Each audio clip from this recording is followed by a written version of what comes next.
have come tonight to the most fabulous and celebrated place in the world. Here on the plateau of Gizeh stands forever the mightiest of human achievements.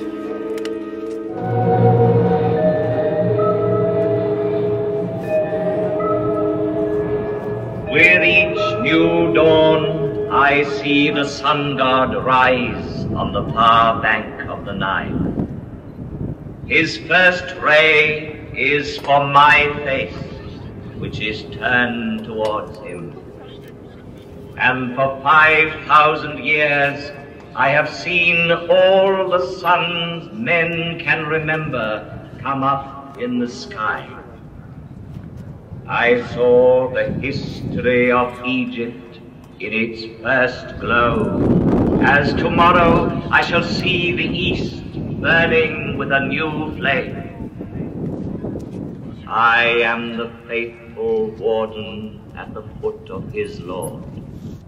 I am a pharaoh's companion, and I am he, the pharaoh. Through the ages, I received many names from the people who came to me in adoration. But the name which has remained with me is that given to me by a Greek traveler, the father of history, Herodotus. He called me Sphinx, as if I were from his land. And that name is now mine. Close to the Nile, I watch over the plateau of Gizeh, over all its monuments of modest or fantastic height. At the foot of such mountains of stone, everything becomes minute and insignificant. Man is an insect. Yet, it was men who built these massive monuments. And the names of pharaohs whose tombs they are have crossed the ages. Their glory has defeated time.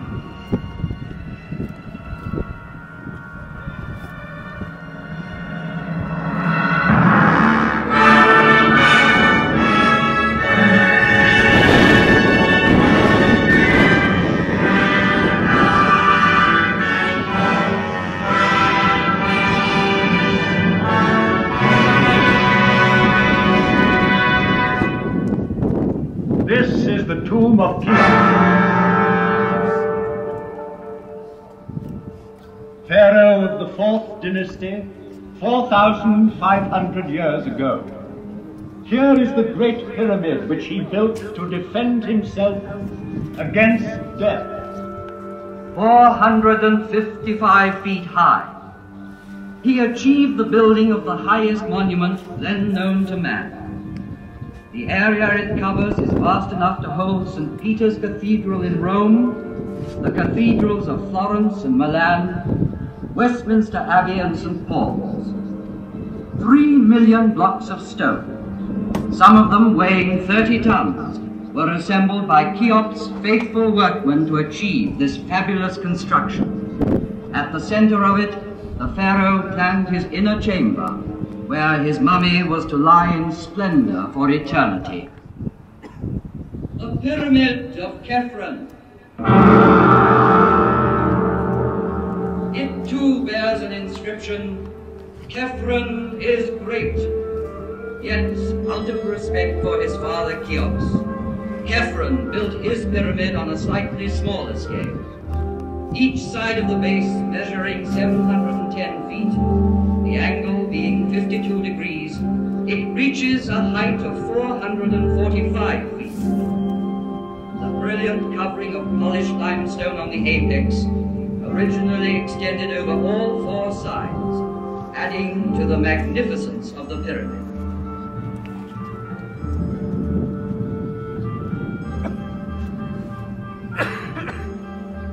The face of Khephren has come down to us sculpted in green diorite streaked with white, a rare stone he brought back from an expedition. Here he is, close to us, in the guise of the Sphinx. carved in rock near his tomb.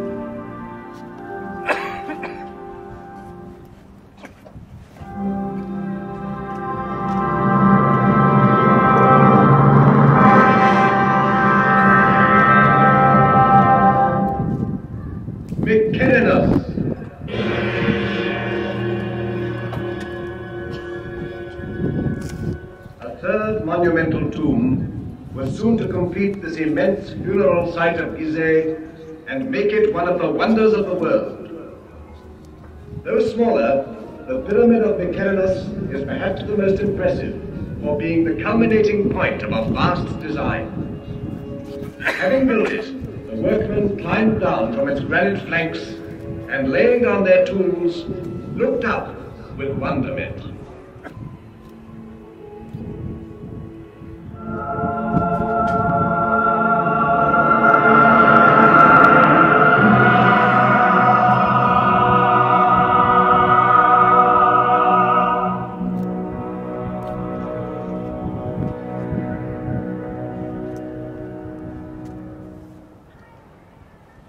Here 3 pharaohs reigned, Cheops, Khephren, and Mykerinus. As my motto, I chose an Arab saying, "The world fears time, but time fears the pyramid."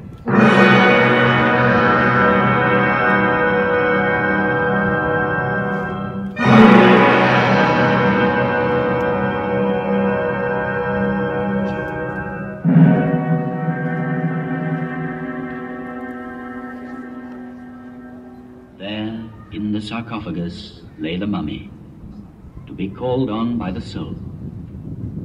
For alone and without the body, the soul could not go into the night. From the depths of this tomb still rises the scent of herbs, seeded.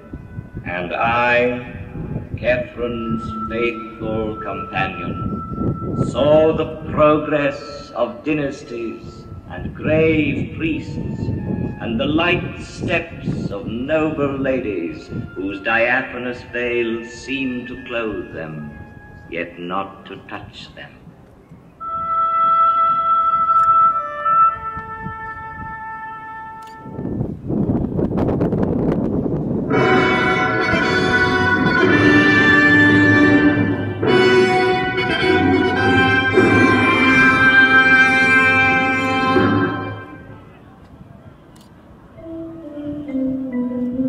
The coronation ceremonies have begun. Crowds have gathered on the bank of the Nile to watch the ritual tests of strength.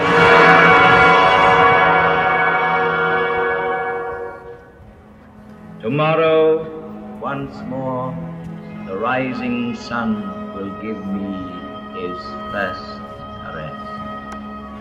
Thousands of other suns shall rise again, and man's oldest achievement will remain the highest, the purest. The Nile be praised, for it is the father of all our harvests, all our knowledge, all our architecture, all our strength. The Nile be praised. On its banks came one of the 7 wonders of the world.